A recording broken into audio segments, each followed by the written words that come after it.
Story title: Whispers Across the Waves. The story begins on a dark, creaking ship moving slowly across the Atlantic. The year is 1787, and two souls, chained and shackled among hundreds of others, find a brief flicker of hope in each other's eyes amidst the endless despair. Her name is Ayana. From the coast of West Africa, she had been captured, torn from her village where she had once laughed with her siblings and carried water from the river.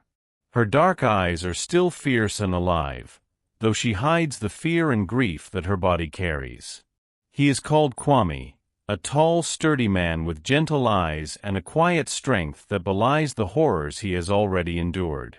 He was once a fisherman, his hands skilled at casting nets and his heart tuned to the rhythms of the ocean he had loved so much. Days blend into nights in the bowels of the ship. At first, they exchange only fleeting glances, barely daring to meet each other's eyes. In their silence, they share an unspoken understanding, both touched by the same grief, the same longing for freedom and for home. And yet, in the depth of that misery, a quiet bond begins to grow. One night, as the ship rocks heavily against the angry ocean, Ayana finds herself pressed close to Kwame. He murmurs softly, comforting words in his native tongue, words she cannot understand but feels. His voice is a balm, and for the first time in weeks, she feels a sliver of peace. She closes her eyes, and in the midst of chaos and storm, she dreams of home.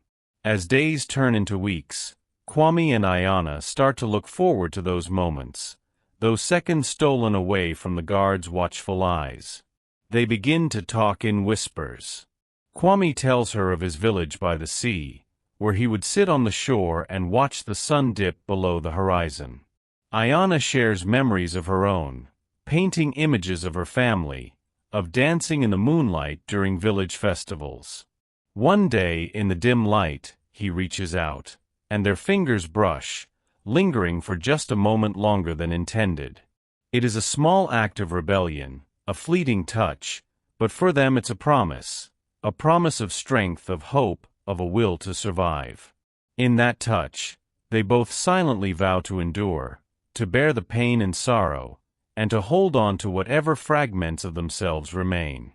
But as their connection deepens, so too does the fear that they may be separated, sold off to different owners in distant lands.